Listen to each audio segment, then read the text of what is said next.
Bueno, pues ha llegado el momento. Estamos aquí en el primer programa de Hablando con Luz Propia. Como ya hemos presentado en el vídeo anterior, estamos en un proyecto súper ilusionante, patrocinado por la empresa Efiterma, a la que queremos dar las gracias desde aquí.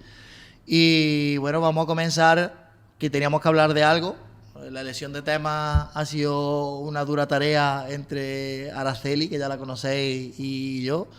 Y queríamos empezar por un tema que yo creo que puede llamar mucho la atención y que cause mucho debate en la calle actualmente. Vamos a hablar sobre educación, vamos a hablar sobre energías renovables y vamos a hablar sobre el futuro de nuestros jóvenes dentro del mundo de las renovables.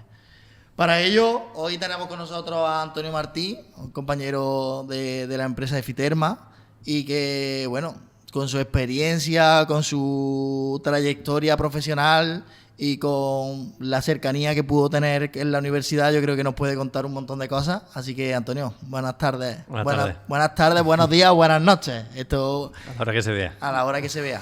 ¿Qué tal? ¿Cómo estás? ¿Qué pasa, Jesús? Bien, bien. Pues nada, yo lo único que quería agradecerte este rato que has dedicado a estar con nosotros, ¿vale? Que seas el primero de esta aventura. Seguro que no será la última vez que te tengamos por aquí. Y quería saber cuál es tu opinión sobre esta locura del podcast, porque... Bueno, gracias a ti por invitarme, lo primero. Pues siempre es interesante todo lo que sea divulgar o escuchar distintos puntos de vista o ofrecer un punto de vista distinto. Yo creo que siempre aporta más que quita, así que creo que es una locura tuya. yo no sé si me atrevería a hacer estas cosas, pero bueno, me gusta que haya gente que sí se anime. Te puedo contar que en nuestras primeras experiencias de prueba he terminado al borde de la taquicardia, así que me lo puedo imaginar. Estoy un poco cagado. Yo creo que esto con el tiempo se irá pasando y le iremos cogiendo un poco el gustillo a estar sentado aquí con gente. Pues nada, Antonio, vamos a arrancar de lleno ya con todo lo que nos lleve este ratito de charla, que serán aproximadamente unos 60 minutos de conversación. Y bueno, me gustaría empezar siempre por los comienzos, ya que este es nuestro primer capítulo de podcast, para que nuestros usuarios, nuestros consumidores vayan teniendo una estructura de cómo van a ser estas charlas.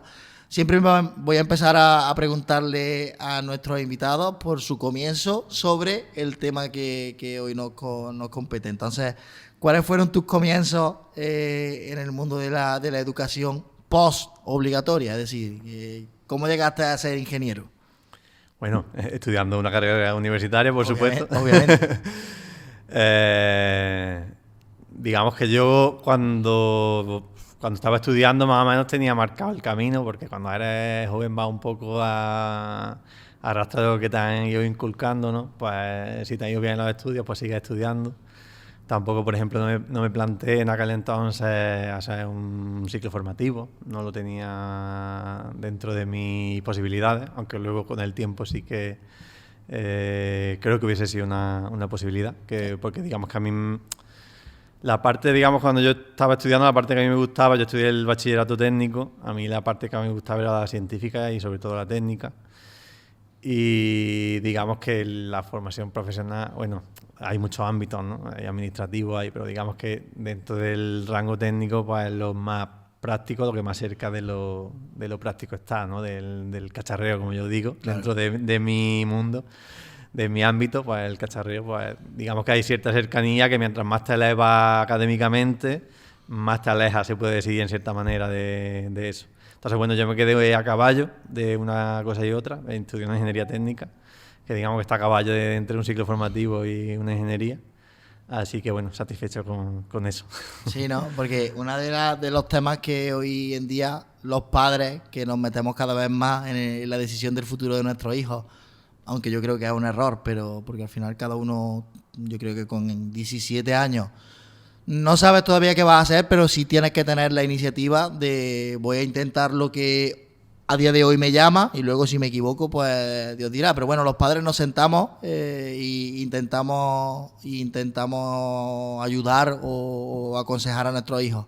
Se presenta el debate de formación profesional, o me voy a la carrera. No sé, tú me estás contando que tuviste incluso esa misma duda hace ya un tiempo. ¿Qué te parece a ti cómo está planteada actualmente la formación profesional, ¿te irías a hacer formación profesional antes que la carrera a día de hoy? Depende, es decir, hay gente, por ejemplo, que tiene una vocación, el que quiere ser médico, pues sabe que quiere ser médico, no todo el mundo, ¿no? Pero hay gente que tiene una vocación muy marcada y sabe que lo que quieren ser, y ese problema yo creo que no lo tienen.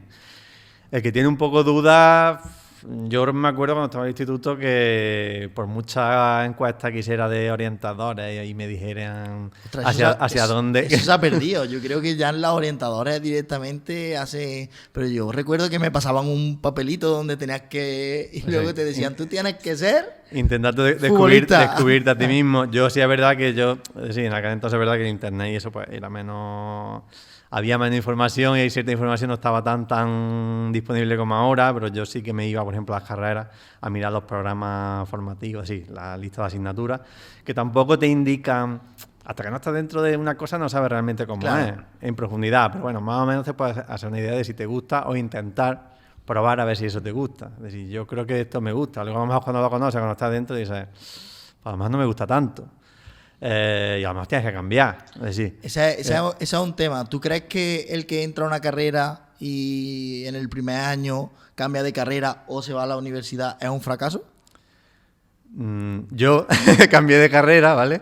Pero puede ser un fracaso, depende. Es decir, no tiene por qué ser un fracaso. Si tú cambiarte de carrera, de hecho, o cambiarte de formación, que tú empieces a estudiar una cosa y veas que no te gusta o que no es lo tuyo por qué motivo cambie, yo no lo considero un fracaso, simplemente que ha empezado a ser algo y ha rectificado a tiempo. Claro. Fracaso sería que estés mucho tiempo y que luego al final no lo consigas, pues bueno, pues tendrás que buscarte la vida ya sea otra cosa, tampoco... Es decir, al final la vida va de eso, de buscarse la habichuela yo creo que al final se nos están abriendo campos hoy en día con las nuevas tecnologías que estamos viendo casos de éxito de incluso jóvenes que tienen un carácter emprendedor y que no han pasado por la universidad y, bueno, si te miras su caso de éxito empresarial, están lanzando plataformas, startups constantemente y son empresarios, entre comillas, de éxito y no han tenido que pasar por esa formación. Entonces, bueno, creo que vivimos en un mundo de oportunidades que antes no las teníamos. No sé. Hombre, el tener siempre da acceso a la educación, yo creo que es algo fundamental en la sociedad, que independientemente de tu riqueza o de la riqueza de tu familia, que puedas estudiar, que puedas hasta adquirir una educación mínima que a ti te ayude a desenvolverte en la vida, es lo que al final hace pues que sea más, todo sea más... ¿cómo decirlo? Democrático, es decir, que todos tengamos las mismas oportunidades. No se tienen todas las mismas oportunidades, se sabe, pero bueno, por lo menos un mínimo, que por lo menos la sociedad te permita, tal como está organizada, sabemos que no es perfecta, ni mucho menos, pero por lo menos permite que gente a lo mejor de bajos recursos, que tenga un bajo nivel de recursos, pueda estudiar, formarse y ser una persona de provecho, como quien dice, claro, para desempeñar un empleo y no ser lo que por obligación lo que tus padres fueron. Según tu trayectoria profesional, vinculada al mundo de la ingeniería y en este caso en el mundo de las renovables, ¿ves demasiados ingenieros o demasiados titulados y es un mundo donde hacen falta más técnicos especializados y cualificados que quizás no los estamos encontrando? Es decir, porque estamos hablando de que oportunidades, la formación profesional a día de hoy en Andalucía es una formación relativamente barata, prácticamente gratuita, y a lo mejor la gente se plantea, quiero ser ingeniero sí o sí por tener un título universitario, pero el dinero o la oportunidad económica de crecer o de encontrar algo que te guste está en la formación profesional. ¿Tú crees que faltan profesionales titulados, electricistas, fontaneros, frigoristas, etcétera, etcétera? Realmente no, es decir, aquí se estudia bastante, diría yo, es decir, tampoco te puedo hablar con cifras, ¿no? Pero yo, por lo menos la percepción que tengo es que sí que bastante juventud estudia muchas veces simplemente porque nos han inculcado que tenemos que seguir estudiando, y si no, a veces quien se mete a ciclos formativos no es porque fuera su primera opción, sino porque dice, pues bueno, yo no voy a estudiar una carrera, voy a estudiar un ciclo formativo, y no, un poco muchas veces se sigue por inercia el camino que te han marcado, otras veces pues lo tienes más claro. No sé decirte si realmente faltan. El tema de cuántos trabajadores hacen falta o cuántos depende un poco del mercado laboral. Como tú bien has dicho, bueno, estamos hablando de las renovables. Hay otros mercados que tampoco son capaces de absorber a la cantidad de universitarios que van saliendo porque no hay trabajo suficiente, en otros hacen falta. Depende un poco del sector en el que te muevas, siempre va a haber más demanda de si puede haber sobretitulados o gente muy formada para algo. Mucha gente y poca oferta, o mucha oferta y... Yo te digo que en el mundo de YouTube va a llegar un momento, en el YouTube, en el tema del marketing digital, en el tema del SEO, esto ahora mismo ha pegado una explosión y ahora mismo habrá trabajo para todos, pero llegará un momento que si esto sigue creciendo de esta manera, los consumidores somos los que somos y es lo que tú dices, llegará un momento en que la demanda tope y sobren, entonces creo que, como tú dices, depende del mercado. Pero el mundo de la renovable en este momento creo que sí que necesita... Ahora mismo estamos en auge. De nuevo se ha levantado esa cresta de renovables, ¿no? Que hemos vivido un periodo, ¿no? de valle, ahora estamos otra vez en una cresta. Pues ahora mismo hay una demanda alta, está creciendo mucho, ha crecido mucho en los últimos años, sobre todo los 2 últimos años. Y pues ahora mismo la demanda de técnicos y de titulados con formación renovable es alta. Hay gente que se está transformando y se está reformando para dedicarse a renovables directamente o tangencialmente, de algo que tenga relación con la renovable. Y ahora mismo yo creo que sí que es una buena oportunidad para dedicarse a ello. Genial, pues vamos a hablar de renovables en un ratillo, pero no me quiero desviar del tema y quiero seguir hurgando un poquito en cómo fue tu vida universitaria. Así que cuéntame, cómo fue el paso por la universidad y seguro que me puedas contar alguna anécdota que podamos compartir y que nos echemos un rato de risa, que en la época universitaria hay miles de anécdotas universitarias. En cualquier época de tu vida siempre va a tener alguna batallita que contar. Yo sí te digo la verdad, no tengo muchas, pero bueno.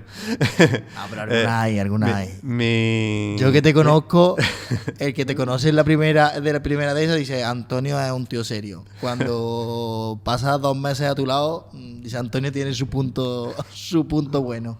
Así que nada, cuéntanos. Que se puedan contar no tengo muchas. No, algo te contaré. Mi paso por la universidad yo tampoco lo recuerdo. Hay gente que se idealiza a veces mucho, ¿no? Yo creo que sí. O sea, muchas veces se idealiza. Hay quien tiene una época de su vida que a lo mejor es ideal o la recuerda con mucha efusividad y otras menos. Yo, por ejemplo, pues quizás recuerde con más cariño a lo mejor el bachillerato que la universidad. Porque tal vez sigo conociendo o tengo más contacto íntimo todavía con gente que conocía en aquellos años, ¿no? Del instituto, que era algo más cercano que tengo mis amigos de la universidad, ¿no? Pero digamos que para mí es algo más cercano a la infancia y a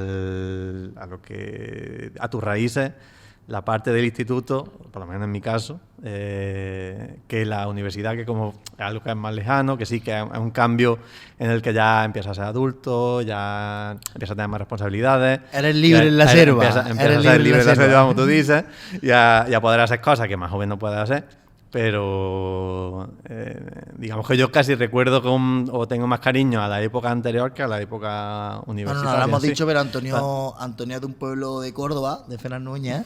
Y es verdad que nosotros que estamos alojados en Lucena, en Córdoba, un pueblo, una ciudad ya un poco más grande, pero sí que sigue manteniendo un poco la esencia de pueblo, y a lo que tú dices, en la época de bachillerato del instituto, como que tienes ese punto de libertad, pero sigues manteniendo tus raíces de tu pueblo, y puede ser que sí, que el que vive en una ciudad eso lo experimente, ese cambio lo experimente un poco antes. Entonces que recuerdes con la época de bachillerato. Yo todavía me acuerdo de la fiesta de Navidad de bachillerato, así que me parece que sí que es una experiencia. La anécdota, no te vayas a escapar. que me quiero escapar.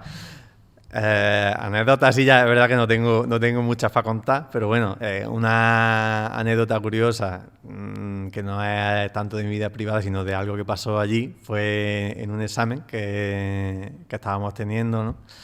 Creo que era un examen de septiembre, era verano, yo creo que era un examen de septiembre. Estábamos haciendo el examen tranquilamente, yo creo que estaba en la parte de atrás. Y de pronto, pues, empieza a oler a quemado. Empieza a quemado, empieza a ver ahí un cuchicheo. Aviso de bomba. No, simplemente empieza a huele a quemado, el profesor pues manda a callar, lo típico. Y de pronto empieza a verse humo allí.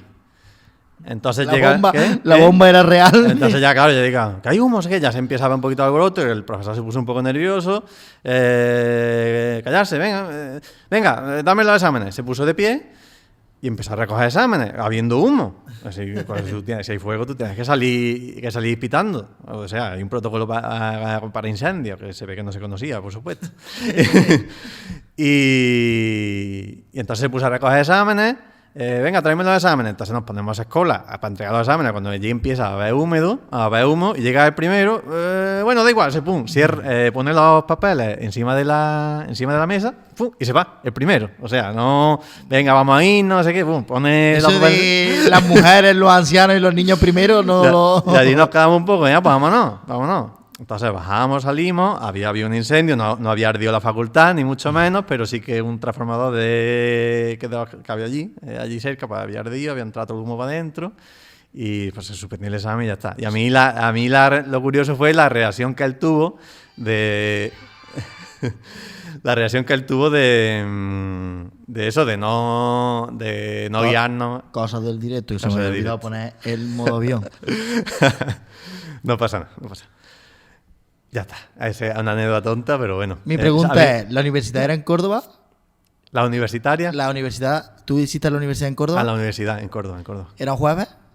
¿Era jueves el día del incendio? No me acuerdo. No había agrobarra, ¿no? No había agrobarra. Vale. Es que no, digo, lo mismo había incendio y lo que había era un incendio provocado para irse a la agrobarra.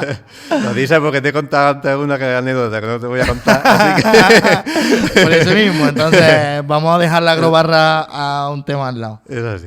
Pues nada, cuando tú terminaste la universidad, ¿caíste de momento al mercado laboral o te costó trabajo encontrar trabajo? No. Valga la redundancia. No, entré directamente, además que fue por las renovables, entré directamente. Yo no tenía todavía, es decir, yo presenté el proyecto fin de carrera y es que sé cuántos días, no sé si eran 13 días, 10 días, es decir, yo me fui a hacer un curso de verano que fue justo a continuación, que era en Belén, Málaga, y lo dejé, es decir, tuve que dejar el curso para venirme a hacer a Lucena, de hecho, me vine a hacer una entrevista de trabajo y me contrataron. O sea, no tardé ni 10 días, 13 días. Al final, fue casualidad, tampoco para decir, no, es que si estudia ingeniería, no. Simplemente se dio la situación y ya está. Al final te vamos a ir hijo adoptivo de Lucentino, ¿eh? Sí. Te vas a venir a Lucena a vivir casi el año que viene. Muchos años llevo ya.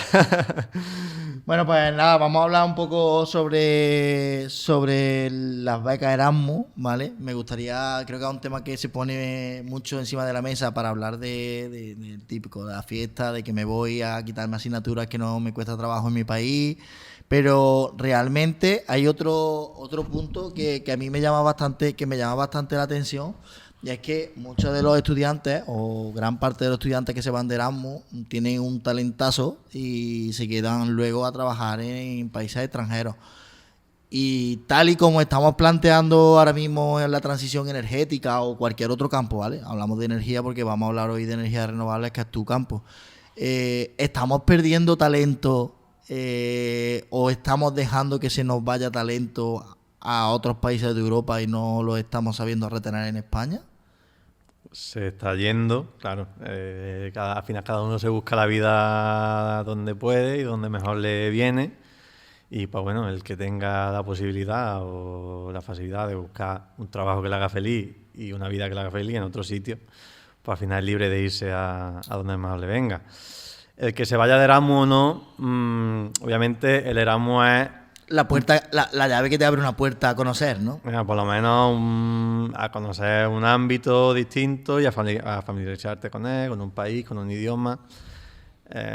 Yo conozco tanto gente como que se ha ido y, por ejemplo, uno que conozco, que realmente no sé si se fue de Erasmus, pero se fue y ya ha hecho su vida ahí, y se ha casado ahí, ha tenido hijos allí y ya vive fuera, como gente que se ha ido y ha vuelto, como gente que se ha ido directamente a estudiar, ha vuelto y cada uno... Por ejemplo, tuve la oportunidad de hacer una Erasmus de FP en Irlanda, no me fui, porque suspendieron a toda la clase. Esa otra anécdota de FP. Tú has contado una de la universidad, una de FP. Copiaron en un examen y como no fuimos chivatos, nos suspendieron a todos. Y por esa gracia, pues yo no me pude ir a Irlanda a hacer la Erasmus. Anécdota aparte, pero sí luego tuve una experiencia de vivir fuera durante 3 años en Sudamérica y sí me encontré muchos españoles que venían, que venían huyendo de no tener oportunidades laborales en España. Y es lo que tú dices, una vez que llegas allí, si llegas con tu pareja todavía y tu pareja es de aquí, de España, todavía tienes algo para volver. Los niños, y en el momento que llegan los niños, volver con los abuelos. Pero si ya haces tu vida con alguien de allí, como tú has comentado de este compañero tuyo, este amigo tuyo, es complicado volver, ¿eh? Entonces, todo ese talento se está quedando fuera. Y luego nos quejamos de que nos llevan la delantera, pero bueno. Al final, lo que tú dices, normalmente si tú tienes oportunidades aquí, pues las vas a aprovechar. Las vas a aprovechar aquí, pues bueno, porque no supone aprender un idioma o decir un cambio drástico de tus costumbres. Al final, pues si no hay oportunidades en tu país de origen, pues te tendrás que buscar la vida en donde puedas. Hay que decirle al talento que como se vive en Andalucía, no se vive en ningún lado del mundo. Al final también depende mucho de la persona. Todo el mundo no se adapta igual a los sitios. Sí, es verdad. Depende también mucho de la persona. Depende de eso, de que tú puedas tener oportunidades, de que puedas tener un trabajo con el que estés a gusto, con el que estés bien remunerado. Depende de muchos factores. Obviamente, pues sí, pues talento se está escapando, pero bueno, mientras en el mundo de las renovables, como tú dices, ahora mismo, pues ahora aquí hay oportunidades, mejores o peores. Pero bueno, por lo menos hay. Por lo menos hay. Hay otros trabajos que no lo hay. Hay otros sectores o otras épocas que no ha habido. Pues bueno, ya que hemos dicho que en Andalucía se vive como Dios, tenemos un clima cada vez mejor. Tampoco nos vamos a pasar que estamos en el mes de noviembre, diciembre y tenemos manga corta. Pero eso para las renovables es un factor súper importante porque cuando hablamos de un clima estable, hablamos de horas de sol, hablamos de recursos naturales que podemos aprovechar y España está en una situación privilegiada dentro de Europa para eso. ¿Crees que España está aprovechando o ha llegado a tiempo a esta transición energética para aprovechar todos los recursos naturales que tenemos? No, así, no. Vamos, es decir, eso como cuando tú dices cuando vas fuera, a mí me pasaba antes, es verdad que ahora, pues, por ejemplo, otra vez la fotovoltaica se ha aumentado mucho, ¿no? Pero cuando tú dices cuando vas fuera te das cuenta un poco, cuando veas afuera de qué te falta, ¿no? En tu país, o dices, cuando vas a sitios donde hay menos horas de sol, viajas al norte de Europa y a lo mejor ves muchas más instalaciones, ves muchas... Y dices, ¿esto allí por qué? Si aquí no, si aquí no tengo las horas de sol o no tengo la climatología que tengo en España, yo no sé con estas personas cómo sí le sacan rentabilidad a esto, por ejemplo. Sí, yo empecé, es decir, cuando yo empecé en el mundo de renovables, y todo lo que hablaba antes cuando terminé la carrera y demás, España era puntera en fotovoltaica, es decir, aquí fue cuando estaba el régimen especial y estaba muy subvencionado y empezó a proliferar mucho las instalaciones en suelo y se formó ahí una burbuja enorme, ¿no? Hasta que, digamos, explotó, efectivamente, hasta que dieron el corte. La explotaron. Dieron el corte y empezaron a cerrar empresas y se fue el sector, por lo menos de la fotovoltaica, cayó abruptamente. Pero digamos que lo que yo he visto es que hemos estado mucho tiempo, a lo mejor un poco no creciendo demasiado, es decir, sin perder, ¿no? Ese crecimiento continuo, ese aporte, por ejemplo, de la eólica, ¿no? Por ejemplo, en el mix energético. Que es innegable, ¿no? Porque cómo progresivamente ha ido aumentando su aporte. No hay nada más que mirar lo histórico de red eléctrica, de la producción de mix energético, por ejemplo, del rango del mix energético del aporte de renovables, como ha ido creciendo a lo largo del tiempo, obviamente, por la energía renovable. Pero independientemente de eso, siempre que ves comparativas, ¿no? En la estadística, ¿no? A nivel europeo, pues siempre ves que, a pesar de tener una posición privilegiada, no somos los primeros. Deberíamos serlo, a mi entender deberíamos serlo e intentar serlo. Estamos en el camino, sí, estamos en el camino, pero por lo menos de seguir creciendo y de que se siga apostando por ella, y yo creo que hay que potenciarlo más y seguir por esa vía. Yo creo que a las personas hay que darle educación para saber cómo gestionar sus sistemas de renovables. Porque al final yo creo que, en mi opinión, estamos yendo un poco por impulso. Ahora, debido a la Agenda 2030, debido a los cambios de transición energética, interesa que se hable de fotovoltaica, como tú has dicho, cuando no interesaba la explotaron. Y ahora es todo fotovoltaica y ponemos fotovoltaica porque es algo que está subvencionado. Y esto es algo que España es un país que funciona, no todo el mundo, pero sí que funciona mucho por lo que me cuentan en la tele, por lo que me van a subvencionar. Pero luego llega la hora de poner un sistema fotovoltaico en casa y nos encontramos personas que dicen, no estoy contento, comentarios, no estoy contento con mi fotovoltaica porque no estoy ahorrando nada. Y cuando sigue el hilo de la conversación y hay un técnico que le pregunta, vale, ¿y cuándo pones las lavadoras? Cuando llego de trabajar por la tarde, por la noche, quizás esa persona no está aprovechando el sistema renovable porque no sabe cómo funciona un sistema renovable o cómo aprovecharlo. ¿Tú crees que a la generación que viene, yo creo que sí, deberían de darle formación de cómo usar la renovable, qué es cada tipo de renovable y por qué es importante? No todas las renovables vienen bien en todos los climas, ni en todas las tipologías de vivienda, entonces todo eso lo desconocemos al ciudadano de a pie. ¿Dónde crees tú que se debería de dar esa formación? ¿Por parte del gobierno? ¿Por parte de los institutos? ¿Por parte de los colegios? No sé. ¿Qué opinas? Me está hablando de un caso muy específico, que sí es verdad que sería una instalación Estoy hablando doméstica, de la fotovoltaica porque ahora mismo es lo que estamos de la sonando, fotovoltaica, ¿vale? doméstica, de un caso muy concreto. Hombre, a mi entender, cuando, es decir, siempre hay labor de divulgación, también no solo subvención, también labor de divulgación, ¿no? Siempre hay organismos, ¿no?, que se dedican a divulgar. A mi entender, cuando tú te vas a comprar algo, tú tienes que estudiar un poquito lo que te vas a comprar. Si te vas a comprar un coche eléctrico, tú tienes que estudiar un poco cuántos kilómetros va a poder hacer, qué va a pasar cuando llegue invierno y tengas que poner el coche eléctrico a calentar, en cuánto se te va a quedar tu autonomía. Si tú tienes que... Es decir, la comodidad es yo gasto todo lo que yo quiera y pago lo que sea porque me da igual la contaminación, me da igual el dinero que me gaste y me da igual, pues me da igual. Pero si tú quieres ya ahorrar, economizar, optimizar, tú ya tienes que asomarte un poquito a lo que tú vas a adquirir. Convertir en un friki. O sea, un poco sí.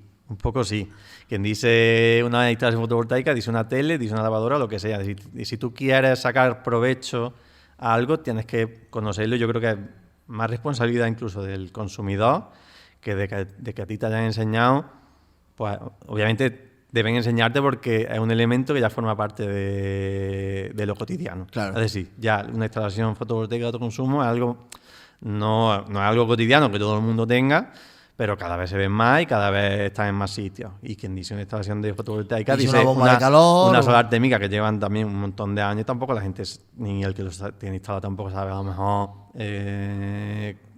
cómo funciona o cómo le puede sacar más provecho, o una bomba de calor, por ejemplo. Sí que falta cierta educación básica para ciertas cosas, ni siquiera sobre fotovoltaica, sino sobre electricidad. Yo cuando hablo de educación básica hablo sobre cómo generar o cómo aprovechar la energía con las distintas soluciones que nos ofrece el mercado.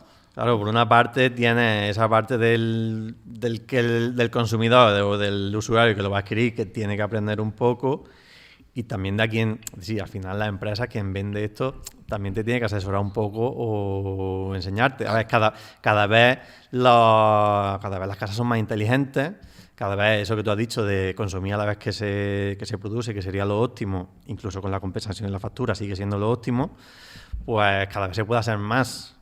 Pues bueno, enseñar eso en los colegios yo creo que es a lo mejor un poco excesivo porque es algo muy específico, es como intentar, ¿no? Yo qué sé, sobre enseñar conducción eficiente en los colegios, cuando todavía no tienes carnet de conducir, creo que es excesivo, pero sí que al final tú teniendo los fundamentos, tienes la educación básica en la primaria, en la secundaria, a ti lo que te tienen que enseñar es los conocimientos básicos para que tú puedas adquirir, es decir, para que tú te puedas interesarte y asomarte, y hoy en día mucho más con lo que está en internet, asomarte a donde está la información, para leerla, despertarte el interés para que tú puedas tener la curiosidad y luego sobre todo tener capacidad de decisión a la hora de comprar. Eso es, tener esa capacidad de evaluar, ese pensamiento crítico de que a ti no te estén vendiendo la moto y de que tú digas, vale, pues está muy bien la estrategia que me estás diciendo, pero yo cómo voy a aprovechar esto, Aquí para que veas que nos preparamos los podcasts, hemos estado haciendo un batiburrillo de noticias punteras de las últimas semanas relacionadas con esto que estamos hablando de las energías renovables, de España, de si estamos o no estamos.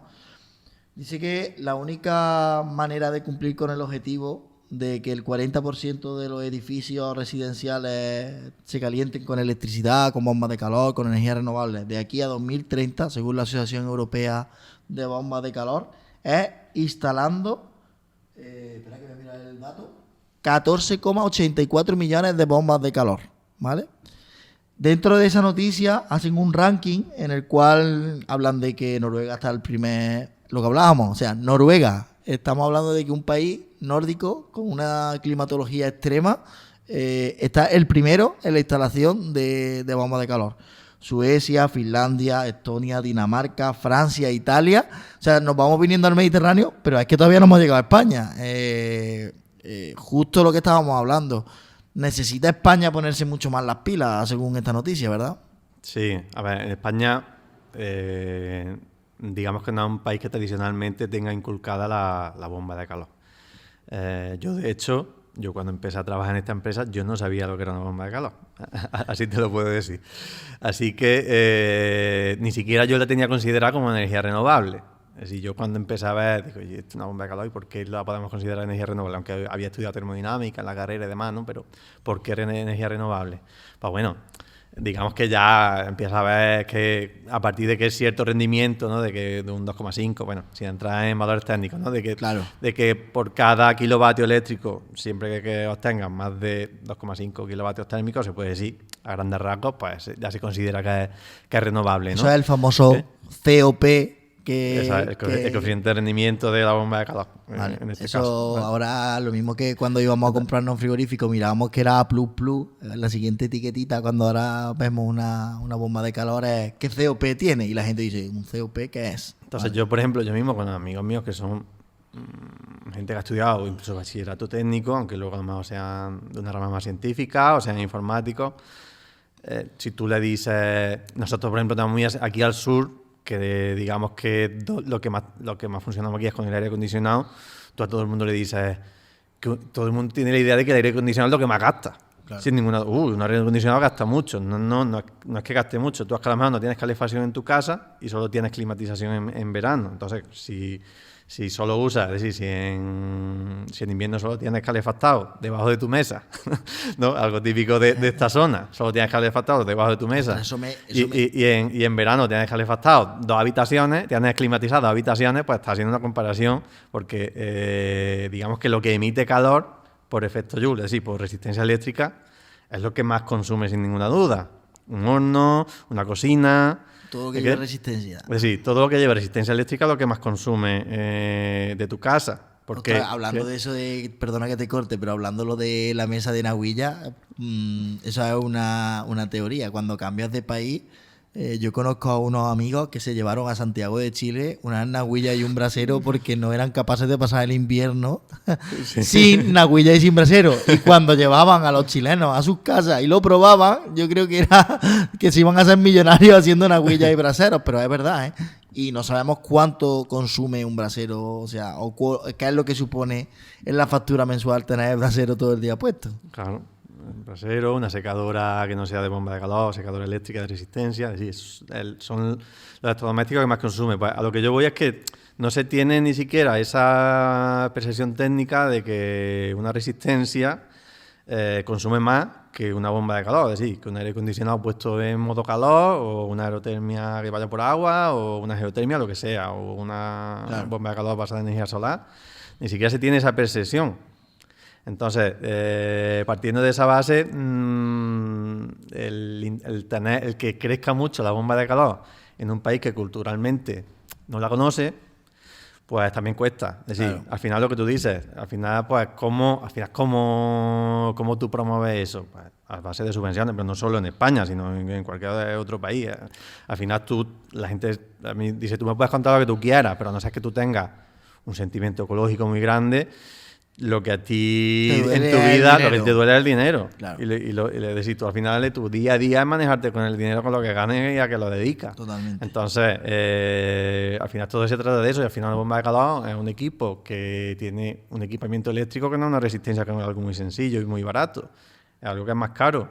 Entonces, como sea a base de ver lo que te va a ahorrar a futuro, es decir, saber que... Claro, tener un plan de amortización. Y eso creo que era es una terminología que solamente usaban los bancos, pero yo creo que al nivel de vida que estamos llegando, la inflación y todos estos índices que nos están machacando, el ser cada día un poquito más pobres, tener un plan de amortización para todas esas cosas, al final lo que te hace es ganar dinero. Y al final, pues como cuando antes te iba a comprar un coche digo antes porque ahora la cosa está un poco distinta, ¿no? Pero cuando te iba a comprar un coche de gasolina y de diésel, ¿no? Y tú te hacías tus números para ver cuántos kilómetros tengo que hacer yo para amortizar esto, o cuánto te tenía que hacer unos números para cuánto me voy a ahorrar yo al año, pues poniendo la bomba de calor, pues considerando que tiene un rendimiento de tanto, pues para que me aporte este calor que tengo, que es necesario, si lo hago por esta vía, si lo tengo con gas, si lo tengo, ¿qué está pasando ahora con el gas? Pues claro, lo que tú has dicho, hay países que están punteros, porque por un lado estamos hablando de la parte cultural, ¿no? del conocimiento de la cultura. Del nivel económico también del país, pero hay una parte que es la necesidad. Es decir, claro, el tema del gas, esto lleva mucho tiempo. Es decir, la crisis del gas que está viendo ahora no es la primera que hay ni va a ser la última. Eso es. Entonces, la dependencia del gas del norte de Europa, porque bueno, aquí tenemos gas de Argelia, bueno, tenemos una situación un poco distinta, pero todo el norte de Europa, el gas viene de Rusia. Entonces, esa dependencia del gas siempre ha sido un problema, y algo de que toda la normativa de renovables no es solo por ecología, no es solo por cambio climático. Claro. Hay una buena parte de la política que es por independencia energética. Si tienes buenos recursos renovables, intentar utilizarlos, ser más independiente energéticamente, que traerte por un tubo gordo, por decirlo así, o por un barco, llámalo como quieras, gas de un país externo. Lo de tubo gordo suena mejor. Un tubo gordo por donde venga el gas. Un tubo gordo y bueno por donde te venga gas de otro país del que tú dependas, y de que ahora pues puede haber una crisis, de que te suba el precio mucho, de que haya limitaciones porque no haya gas para todo el mundo, y ahora evidentemente tendría que subir el precio mucho, y todo lo que vamos a ver este invierno y posiblemente los siguientes inviernos con esa subida del precio del gas, que claro, hasta ahora pues se han tenido políticas de si no vamos a decir que no las hemos tenido a nivel europeo, es decir, de promover la eficiencia energética, el uso de las renovables, es decir, la ha habido, y ahora pues hay más apremio, ¿no? Ahora pues corre un poquito más de prisa. Yo creo que es el cuento de que viene el lobo, hasta que el lobo ha llegado, y ahora ya tenemos que correr para que no me pille el lobo. Entonces, ya es lo que pasa con el tema de cambio climático y eso, pues algo que no pica, no. Sí, venga, ha subido tantos grados, ¿vale? Bueno, siempre han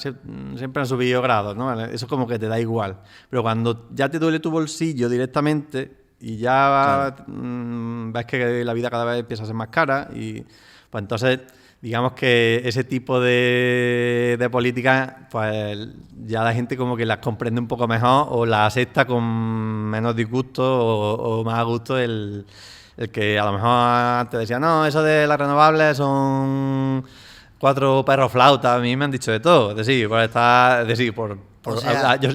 soy aficionado a renovables, y hay una parte de renovables que es ecológica, esas renovables, esos hay 4 perros flautas, 4 ecologistas, no tienes ni siquiera tienes que ser ecologista para que a ti te guste la energía renovable. Al final tiene que ser alguien que te preocupe, primero, el planeta donde vives. Y ahí entra la parte ecologista, pero segundo, lo que tenés que ser un poco inteligente, porque si no tu bolsillo se va a ver detrimentado en un ratillo, vamos. Yo es que siempre lo he visto como algo tan evidente, es lo que tú has dicho, que aquí tenemos un recurso tan abundante, a nivel comparando con otros países de Europa, tan abundante, de sol, hablando del sol, de viento, lo normal es que lo intentes, es decir, o lo que tendrías que hacer es intentar aprovecharlo. No, es que Noruega sea el que sea un país. reto, que haya dificultades. Claro, nadie dice que cada vez que se empieza, bueno, siempre se ponía de ejemplo de renovables, ¿no? Que la edad de piedra no se acabó porque se terminaran las piedras. Es decir, se acabó porque se evolucionó. Eso es decir, pues va a haber dificultades de pasar de lo que tú estabas usando a hacer lo siguiente. Seguramente haya que requerir esfuerzo y habrá un impasse en el que no sea a lo mejor tan beneficioso económicamente, pero al final los retos... En ese ranking me llama mucho la atención que, por ejemplo, que sea Noruega el número 1 en ese ranking, donde ciudades como Bergen tienen 360 días o 356 días al año donde está nublado y lloviendo. Es lo que estamos comentando ahora mismo, que llegue a España y que ese factor sea la inversa con horas de sol, y ya no solamente con horas de sol, porque por lo poco, por lo mucho que he podido leer yo, que me interesa también el tema de las energías renovables, hay sistemas que no solamente necesitan radiación solar, o sea que lo que necesita es un clima estable y empezar a robarle temperatura al ambiente. Sí, entonces, sí, directamente... no solo eso, perdona que te interrumpa, no solo eso, tienes geotermia, tienes, por ejemplo, igual que en países como... que están hibridando incluso de tecnología, o sea, están cogiendo fotovoltaicas con bombas de calor, están cogiendo fotovoltaicas con geotermia, que ahora empieza ya el juego del puzzle de... Sí, a centralizarse, hay proyectos, es decir, en Francia, no me acuerdo si era en París, y no sé, y si posiblemente lo haya en más sitios. Es decir, hay países donde, ¿no?, siempre has visto, pues si has viajado fuera o conoces, ¿no?, donde a ti directamente te suministran pues el fluido de la calefacción, ¿no? Te suministran agua caliente, ¿no? Y tú te conectas directamente. Son centralizados, ¿no? Alemania, por ejemplo, lo tiene así. Es decir, ahora hay anillos de agua a temperatura a la que conectar bombas de calor. Es decir, que tú no tienes que tener una geotermia en tu casa. Tú puedes estar dentro de una ciudad donde una red a una temperatura media te pueda servir para tú conectar una bomba de calor funcionando, o enfriadora funcionando en calor en frío, y usar esa temperatura de ese fluido para el ciclo frigorífico, para condensar o evaporar directamente en ese circuito. Claro, es decir, entonces si esa temperatura se ha temperado, es decir, hay un sistema más grande, que ya hablamos de algo centralizado, en el que ya mezcla geotermia, mezcla energía solar, es decir, que se haga de una manera renovable. Tú estás llevando, porque no todo el mundo puede tener en su casa, es decir, tú a lo mejor puedes tener una aerotermia pequeña, pero a lo mejor no, en un bloque de pisos, a lo mejor no puedes tener una instalación de renovables para todo, para claro, toda la demanda de calefacción, o toda, así, normalmente por aerotermia sí, ¿no? Pero si hablamos ya de energía solar, de geotermia, a lo mejor no puedes. Pero bueno, puedes tener a lo mejor una instalación centralizada. Ya a mí me gusta más la generación distribuida, ¿no?, y todo lo que sea descentralizado, pero hay sitios donde no se puede. Si tú tienes un sitio centralizado donde ahí sí produces de manera eficiente, con renovables, y tú distribuyes mediante un fluido cada portador como es el agua, pues ahí ya te puedes conectar tu bomba de calor como si tuviese una geotermia en tu casa, sin tener suelo para poner una geotermia. Y sin tener que haber hecho la inversión en la sonda, en el pozo. A mí eso me flipa. O sea, yo conocí un caso práctico también en una feria, de hasta que me fui a lo loco, de la mezcla del Big Data con las comunidades energéticas. En este caso era también fotovoltaico. Y era como, ostras, ¿qué hacen los ayuntamientos? ¿Qué hacen las entidades que tienen múltiples superficies de tejado, que nos están haciendo comunidades energéticas y están suministrando eso, con la posibilidad de que los ciudadanos se conecten a una red distribuida de recursos, de espacios que están ahí muertos, o sea, colegios, pabellones y demás, que son espacios que por el mero hecho de tener una cúpula y una gran superficie, ya tienes ahí una zona donde poner captadores, llámese térmico, llámese fotovoltaico, me da igual. Y eso gestionado por Big Data, que ese es otro de los melones que estamos empezando a abrir ahora a nivel de ciudadanos, el Big Data, la inteligencia artificial. ¿Tú qué opinas de la inteligencia artificial, Antonio? Perdón, pues tengo sentimientos encontrados con la inteligencia artificial. Por eso te lo estoy preguntando. A ver, es una herramienta. Es decir, contra el progreso no se puede luchar.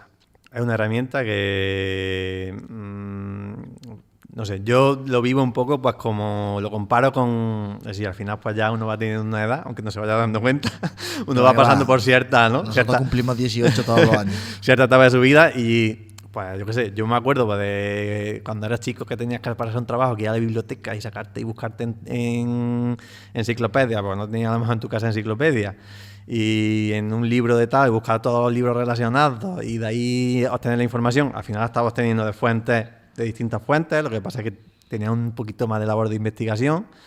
Recuerdo cuando llegaron las enciclopedias interactivas, tipo Encarta y todas esas, ¿no? En las que tú ya buscabas, llegabas, ¡pum! Y la gente se copiaba, se buscaba lo que estaba buscando, ¡pum! Le quitaba donde te decía que lo habías copiado de la Encarta, toma, y tenés el trabajo de instituto hecho, ¿no? Es decir, al final no dejaba de ser una herramienta muy poderosa. Llegó el Rincón del Vago. Luego llegó el Rincón del Vago, es decir, pero al final llegó la Wikipedia, pero al final no deja de ser herramienta que tú tienes a tu disposición, que lo importante es cómo las uses. Es decir, es cómo las uses y que tú no te vuelvas tonto con ellas. Porque yo, por ejemplo, yo soy una persona que tiene, por ejemplo, muy poco cálculo mental. Y yo tengo muy poco cálculo mental por usar la calculadora y por no haber entrenado el cálculo mental desde pequeño. Entonces yo soy un burro, un tonto con eso. Y la culpa no es de la calculadora, la culpa es mía. La culpa es mía por no haber ejercido eso. Con la inteligencia artificial yo creo que pasa también un poco eso. A veces me da la impresión de que nos vamos a volver un poco tontos, ¿no? Porque ya parece que todo nos lo tiene que responder la inteligencia artificial. Y yo creo que, bueno, que hay que también que saber utilizarla y lo importante es, vamos a sacar provecho de ella y vamos a utilizarla bien. Si bien luego hay otro contrapunto, que yo yo por ejemplo cuando me he puesto a investigar, a mí la que me flipa son con las ilustraciones. Es decir, a sacar imágenes, a sacar... Pues a mí es la que más miedo me da. Precisamente a eso voy. A esa parte más creativa, más quien dice ilustraciones, puede decir escritura, cualquier arte. Sonido. Estamos hablando de que la inteligencia artificial ya es capaz de replicar voces, de traducir voces. A mí me parece espeluznante que haya una foto de un personaje público como puede ser el Papa o puede ser Donald Trump en un espacio donde nunca ha estado. Entonces, las historias que pueden montar a través de eso, de deducir qué es verdad y qué no, cada vez va a ser más complicado. Sí, es lo que hemos hablado, del un buen uso o un mal uso de la herramienta. Es decir, al final, pues todo eso se tendrá que, pues no lo sé, que legislar o regular de alguna manera, o por lo menos esos casos que estás viendo en los que se usa inteligencia artificial o bueno, ya lo había antes con la edición de fotos, ¿no? Para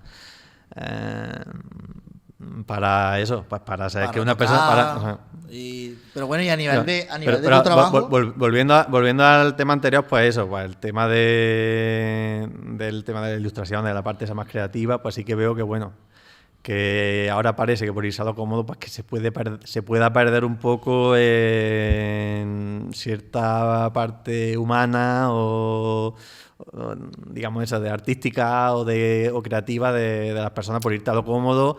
El poder de las máquinas. Claro, no voy a ser no sé, para un ilustrador o alguien que se dedique a, pues, que no sea, pues yo ahora creo la imagen con inteligencia artificial, luego la edito y en 10 minutos pues tengo lo que antes me llevaría horas. Pues a lo más posiblemente se pierda técnica. No lo sé si se va a perder técnica. Es decir, es algo para pensar profundamente. No soy el más apropiado para hablar de ello, pero esa parte, digamos, que es la que yo creo que me preocupa. ¿En tu trabajo te está ayudando?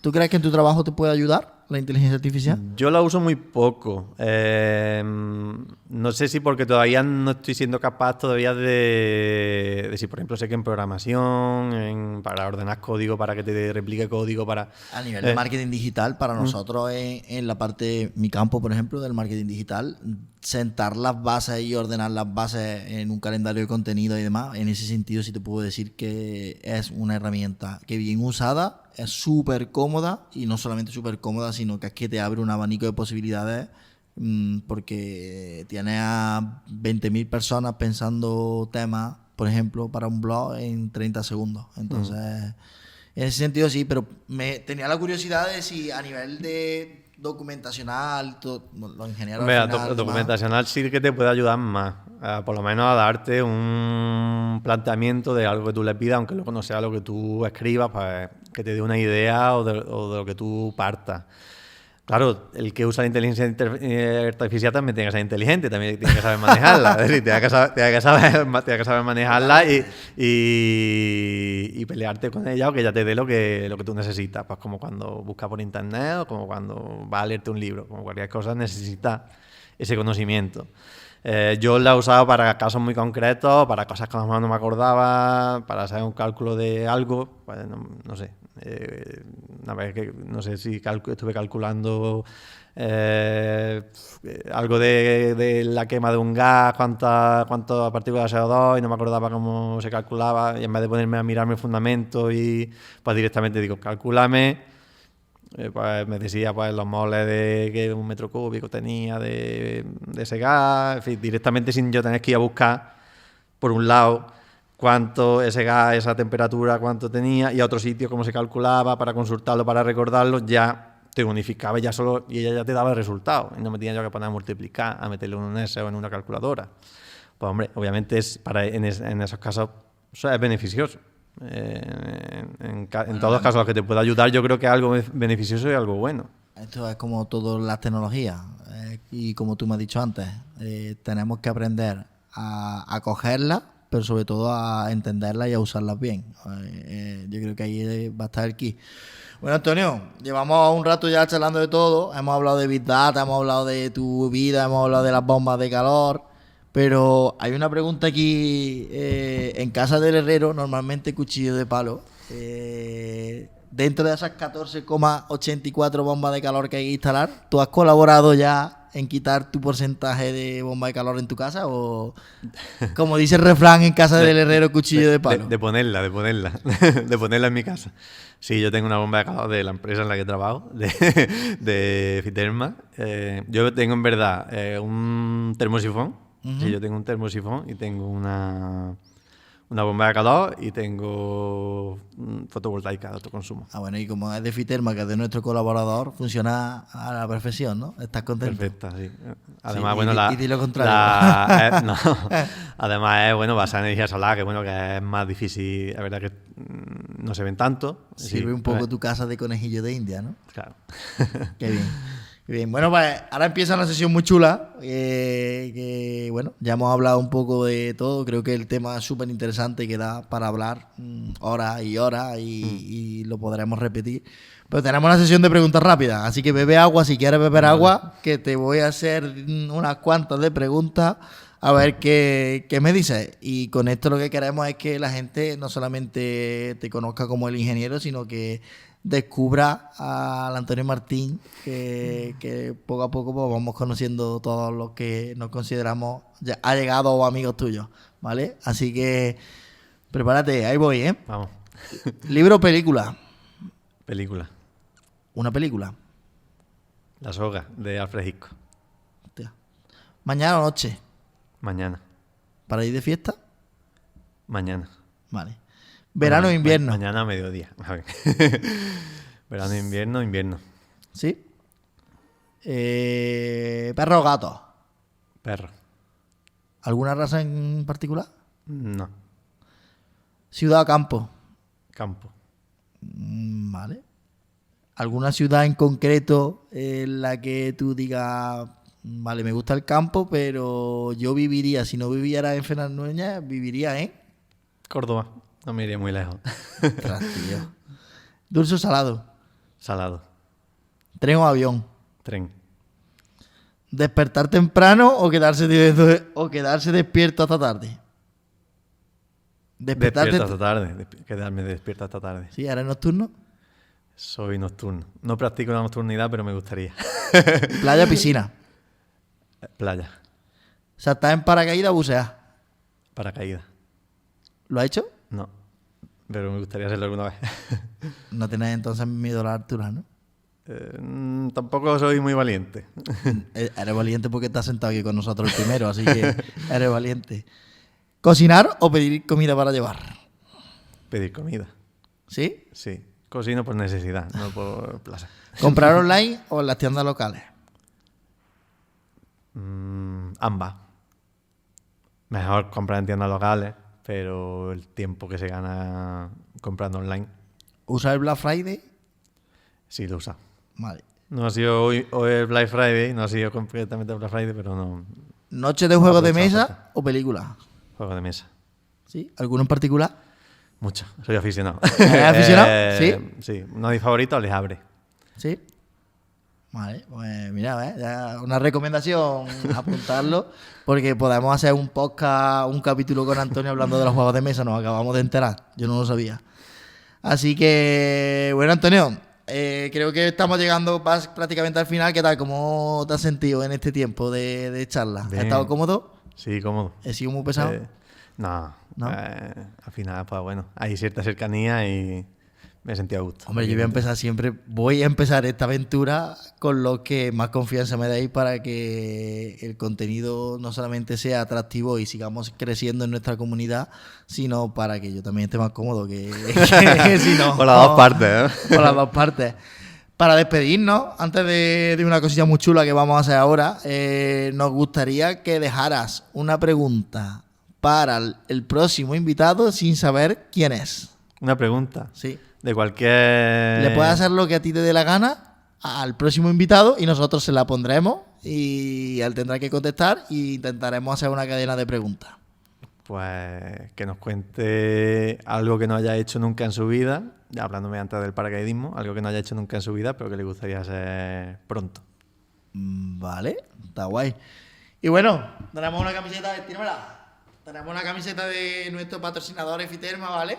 Que lo que queremos es que cada invitado nos deje una firma, y aquí viene volando todo, nos deje una firma y nos deje un recuerdo de que ha pasado por hablando con luz propia. Así que vas a estrenar la primera camiseta. ¿Me la tiro?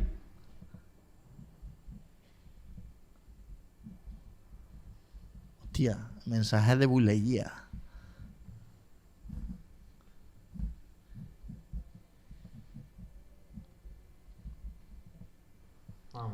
Bueno, Antonio, pues 1.000.000 de gracias por colaborar con nosotros, por venir a nuestro espacio. Espero que la experiencia haya sido enriquecedora.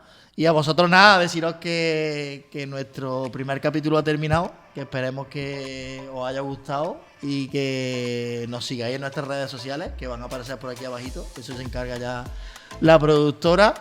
Y que empecemos a crecer en esta familia que vamos a comenzar en este proyecto. Y oye, en los comentarios dejarnos temas, proponernos ideas.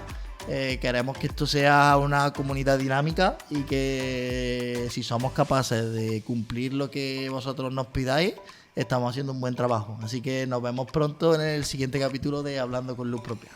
Hasta luego. Hasta luego.